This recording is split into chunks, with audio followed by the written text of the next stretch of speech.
નમસ્કાર વિદ્યાર્થી મિત્રો, સંખ્યા તમે ધ્યાનથી જોઈ લો. આવી સંખ્યા જ્યારે આવે ત્યારે એનો અર્થ સમજવાનો છે કે એક સમાંતર શ્રેણી છે અને તેનો સરવાળો શોધવાનું કીધું છે. હવે સરવાળો શોધો એવું નથી લખ્યું, પણ વધતા વધતા તમે જોઈ શકો છો, એનો મતલબ જ એ થાય. હવે પેલી વાત એ છે કે તમારે આને સ્વરૂપ બદલી નાખવાનું છે. આ જે શ્રેણી છે, બરાબર છે, વિડીયો પોઝ કરીને તમે ટ્રાય કરો ગણતરી કરવા માટે શું આન્સર આવે છે. તો આમાં કેલ્ક્યુલેશન એવું લખ્યા, બરાબર, કેલ્ક્યુલેશન જોજો. તો આમાં તમે ગણતરીમાં જુઓ તો આને શ્રેણીમાં રૂપાંતરિત કરી નાખો, યાની કે તમે 7, 12, 17, 102 આ શાંત સમાંતર શ્રેણી થઈ ગઈ. હવે એમાં એ જો તમારે ડેટા લખવો હોય તો ડેટા a = 7 લખાશે, b = 12 માંથી 7 જે 5 લખાય, બરાબર છે. અને અંતિમ પદ an = 102 છે. 102 તમે શું શોધી શકો?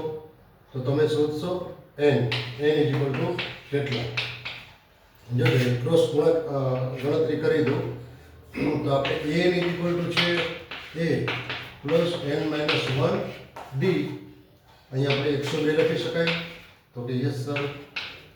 = a બરાબર કેટલા છે? 7, તો 7 લખો, વત્તા n - 1 બરાબર કેટલા? n - 1 શોધવાના છે. d બરાબર કેટલા છે? 5 છે. હવે મને એમ કહો, આને આ બાજુ લઈ લઈએ તો એ કેટલા રહે? બરાબર છે, 105 માંથી 95 રહે. 95 માં 5 ભાગાકાર કરીએ તો શું થઈ જાય? તો આપણને ખબર છે 20 × 50 = 19 × 95 = n - 1 માટે n = 20 મળે, બરાબર. હવે n = 20 મળે એને તમારે ઉપયોગ કરવાનો છે SN વાળા સૂત્રમાં. તો કે SN = n/2